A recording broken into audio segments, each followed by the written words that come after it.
First ಕನ್ನಡಕ್ಕೆ ಸ್ವಾಗತ. ನಾನು ಉಮರ್ ಫಾರೂಕ್. ಅಚಾತುರ್ಯದಿಂದ ಮೈಕೈ ತಾಗೋದು ದೊಡ್ಡ ಅಪರಾಧ ಆಗ್ಬಿಡುತ್ತಾ? ಕ್ಷಣಕಾಲದ ಸಿಟ್ಟು ಒಬ್ಬ ಮನುಷ್ಯನನ್ನು ಇಷ್ಟೊಂದು ಕ್ರೂರಿಯನ್ನಾಗಿ ಮಾಡುತ್ತಾ?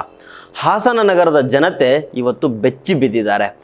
ಆರೋಗ್ಯ ಸುಧಾರಿಸ್ಕೊಳ್ಳೋಣ ಅಂತ ಜಿಮ್ಗೆ ಹೋದ ಯುವಕನೊಬ್ಬ ಇವತ್ತು ಆಸ್ಪತ್ರೆಯ ICU ಬೆಡ್ ಮೇಲೆ ಸಾವು ಬದುಕಿನ ನಡುವೆ ಹೋರಾಟ ಮಾಡ್ತಾ ಇದ್ದಾನೆ. ಕೇವಲ ಒಂದು ಭುಜ ತಗುಲಿತು ಅನ್ನೋ ಸಣ್ಣ ಕಾರಣಕ್ಕೆ ನಡೆದ ಆ ಭೀಕರ ಹಲ್ಲೆಯ ದೃಶ್ಯಗಳನ್ನು ನೋಡಿದರೆ ಎದೆ ನಡುಗ್ಬಿಡ್ತದೆ. ಅಸಲಿಗೆ ಆ MJ ಫಿಟ್ನೆಸ್ ಜಿಮ್ನಲ್ಲಿ ಆಗಿದ್ದೇನು? ಆ ರಾಕ್ಷಸ ಯುವಕ ಮಾಡಿದ ಕೃತ್ಯ ಎಂತಹದ್ದು? ಕೀರ್ತನ್ ಅನ್ನೋ ಯುವಕನ ಸ್ಥಿತಿ ಈಗ ಹೇಗಿದೆ? ಇದರ ಕಂಪ್ಲೀಟ್ ಮಾಹಿತಿ ನೋಡ್ತಾ ಹೋಗೋಣ. ಆದರೆ ಅದಕ್ಕೂ ಮೊದಲು ನೀವಿನ್ನೂ ನಮ್ಮ ಚಾನಲನ್ನು ಸಬ್ಸ್ಕ್ರೈಬ್ ಮಾಡಿಲ್ಲ ಅಂದರೆ ದಯವಿಟ್ಟು ಸಬ್ಸ್ಕ್ರೈಬ್ ಮಾಡ್ಕೊಳ್ಳಿ. ಹಾಗೆ ಈ ವಿಡಿಯೋವನ್ನು ಕಡೇ ತನಕ ಮಿಸ್ ಮಾಡದೆ ನೋಡಿ.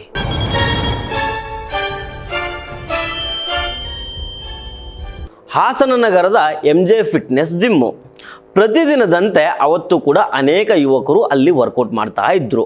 ಅದರಲ್ಲಿ ಕೀರ್ತನ್ ಅನ್ನೋ ಯುವಕ ಕೂಡ ಒಬ್ಬ. ಎಲ್ಲರೂ ತಮ್ಮ ತಮ್ಮ ವ್ಯಾಯಾಮದಲ್ಲಿ ಬ್ಯುಸಿಯಾಗಿದ್ದಾಗ ಅಚಾತುರ್ಯದಿಂದ ಕೀರ್ತನ್ ಅವರ ಭುಜ ವರುಣ್ ಅನ್ನೋ ಯುವಕನಿಗೆ ತಗುಲ್ತದೆ.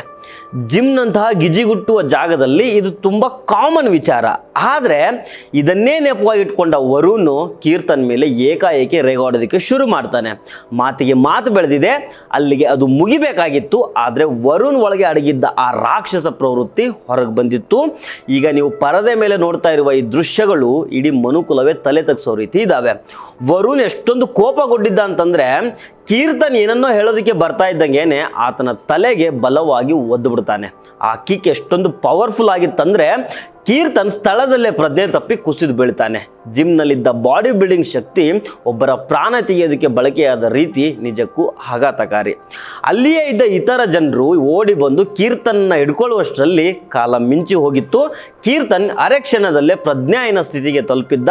ಕೀರ್ತನನ್ನು ತಕ್ಷಣ ಆಸ್ಪತ್ರೆಗೆ ದಾಖಲು ಮಾಡಲಾಯಿತು. ಆದರೆ ವೈದ್ಯರು ನೀಡಿದ ವರದಿ ಕೇಳಿ ಕುಟುಂಬಸ್ಥರಿಗೆ ಆಕಾಶನೇ ತಲೆ ಮೇಲೆ ಬಿದ್ದಂತಾಗಿದೆ. ಹಲ್ಲೆಯ ತೀವ್ರತೆಗೆ ಕೀರ್ತನ್ ತಲೆ ಬುರುಡೆ ಮುರಿದಿದೆ ಅಂದರೆ ನೀವು ನಂಬಲೇಬೇಕು. ಸಮಯದಲ್ಲಿ ನಮ್ಮ ಜನಪ್ರಿಯ ಆಸ್ಪತ್ರೆ ಹಾಸನಕ್ಕೆ ಕೀರ್ತಿ ಎಂಬುವರು ಹೊಡೆದಾಟದ ಹಿನ್ನೆಲೆಯಲ್ಲಿ ಬಂದು ದಾಖಲಾಗಿದೆ. ಎಮರ್ಜೆನ್ಸಿಗೆ ಅಂದರೆ ತುರ್ತು ಚಿಕಿತ್ಸೆ ಬೇಕು ಬಂದಿದ್ದರು. ಬಂದಾಗ ಅವ್ರಿಗೆ ಅವರು ಸೆಮಿ ಕಾನ್ಷಿಯಸ್ ಇದ್ದರು, ಫುಲ್ಲಿ ಜ್ಞಾನ ಇರಲಿಲ್ಲ. ಆಮೇಲೆ ನೋಡುವಾಗ ಎಡದ ಕಡೆ ತಲೆಯ ಮುಂಭಾಗ ಆಳವಾದ ಗಾಯ ಇತ್ತು. ಜೊತೆಯಲ್ಲಿ ತಕ್ಷಣಕ್ಕೆ ನಾವು BP ಎಲ್ಲ ನೋಡ್ಕೊಂಡು ಏನೇನು ಬೇಕು ಚಿಕಿತ್ಸೆಯನ್ನು ಕೊಟ್ಟು ನಾವು ಅವ್ರಿಗೆ ಸ್ಕ್ಯಾನಿಂಗ್ ಅಂದರೆ ತಲೆ ಸ್ಕ್ಯಾನಿಂಗನ್ನು ಮಾಡಿದ್ವಿ. ತಲೆಯಲ್ಲಿ ಇದು ಸ್ಕಲ್ ಫ್ರಾಕ್ಚರ್ ಪ್ರಕರಣ. ಮೆದುಳಿನಲ್ಲಿ ತೀವ್ರ ರಕ್ತಸ್ರಾವ ಉಂಟಾಗಿದ್ದು ಕೀರ್ತನ್ ಈಗ ಕೋಮಾಗೆ ಜಾರಿದ್ದಾನೆ. ನೀವೀಗ ನೋಡ್ತಿರೋದು ಕೀರ್ತನ್ನ ತಲೆಯ ಸ್ಕ್ಯಾನ್ ರಿಪೋರ್ಟು. ಆ ಪೆಟ್ಟು ಎಷ್ಟು ಬಲವಾಗಿತ್ತು ಅನ್ನೋದಕ್ಕೆ ಈ ಸ್ಕ್ಯಾನ್ ಕಾಪಿಗಳೇ ಸಾಕ್ಷಿ. ಪ್ರಸ್ತುತ ICUನಲ್ಲಿ ಸಾವು ಬದುಕಿನ ನಡುವೆ ಆ ಯುವಕ ಹೋರಾಡ್ತಾ ಇದ್ದಾನೆ. ಒಂದು ಸಣ್ಣ ಸಿಟ್ಟು ಇವತ್ತು ಆ ಯುವಕನ ಬದುಕನ್ನೇ ಮೂರಾಬಟ್ಟೆ ಮಾಡಿದೆ. ಈ ಘಟನೆ ಸೋಷಿಯಲ್ ಮೀಡಿಯಾದಲ್ಲಿ ವೈರಲ್ ಆಗ್ತಾ ಇದ್ದಂಗೆನೆ ಸಾರ್ವಜನಿಕರು ತೀವ್ರ ಆಕ್ರೋಶ ವ್ಯಕ್ತಪಡಿಸ್ತಾ ಇದ್ದಾರೆ. ಜಿಮ್ಗೆ ಹೋಗೋದು ಆರೋಗ್ಯ ಸುಧಾರಿಸ್ಕೊಳ್ಳೋದಕ್ಕೆ, ಇಂತಹ ಗೂಂಡಾಗಿರಿ ಮಾಡೋದಕ್ಕಲ್ಲ ಅಂತ ನೆಟ್ಟಿಗರು ವರುಣ್ ವಿರುದ್ಧ ಕಿಡಿಕಾರ್ತಾ ಇದ್ದಾರೆ. ಈಗಾಗಲೇ ಈ ಸಂಬಂಧ ಸ್ಥಳೀಯ ಪೊಲೀಸ್ ಸ್ಟೇಷನ್ನಲ್ಲಿ ಪ್ರಕರಣ ದಾಖಲಾಗಿದೆ. ಪೊಲೀಸರು CCTV ದೃಶ್ಯಗಳನ್ನು ವಶಪಡಿಸಿಕೊಂಡು ತನಿಖೆಯನ್ನು ಚುರುಕುಗೊಳಿಸಿದ್ದಾರೆ. ಆರೋಪಿ ವರುಣ್ ಮಾಡಿರೋದು ಕ್ಷಮಿಸಲಾರದ ಅಪರಾಧ. ಕೇವಲ ಒಂದು ಮಾತಿನ ಚಕಮಕಿಗೆ ಒಬ್ಬನ ಪ್ರಾಣ ತೆಗೆಯುವ ಮಟ್ಟಕ್ಕೆ ಹೋಗಿರೋದು ನಾಗರಿಕ ಸಮಾಜಕ್ಕೆ ದೊಡ್ಡ ಕಪ್ಪು ಚುಕ್ಕೆ. ಈ ಘಟನೆ ನಮಗೆಲ್ಲ ಒಂದು ದೊಡ್ಡ ಪಾಠ ಆಗುತ್ತೆ. ಒಂದು ಕ್ಷಣಕಾಲದ ಆವೇಶ, ಹತೋಟಿ ಮೀರಿದ ಸಿಟ್ಟು ನಮ್ಮ ಜೀವನವನ್ನು ಮಾತ್ರ ಅಲ್ಲ, ಎದುರಿಗಿರುವ ಜೀವನವನ್ನು ಹೇಗೆ ನಾಶ ಮಾಡಬಲ್ಲದು ಅನ್ನೋದಕ್ಕೆ ಈ ಹಾಸನದ ಘಟನೆಯೇ ಸಾಕ್ಷಿ.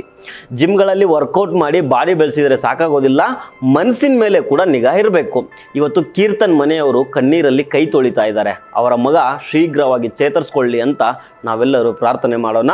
ಕಾನೂನು ಆರೋಪಿಗೆ ತಕ್ಕ ಶಿಕ್ಷೆ ನೀಡಲಿ ಅನ್ನೋದೇ ನಮ್ಮ ಆಶಯ. ಈ ವಿಡಿಯೋ ಬಗ್ಗೆ ನಿಮ್ಮ ಅನಿಸಿಕೆ ಏನು ಅನ್ನೋದನ್ನು ಕಮೆಂಟ್ ಮಾಡಿ ತಿಳಿಸಿ. ಸೊ ಫ್ರೆಂಡ್ಸ್, ಇದು ಇವತ್ತಿನ ಕ್ರೈಮ್ ಅಂದರೆ ಕಾರ್ಯಕ್ರಮ.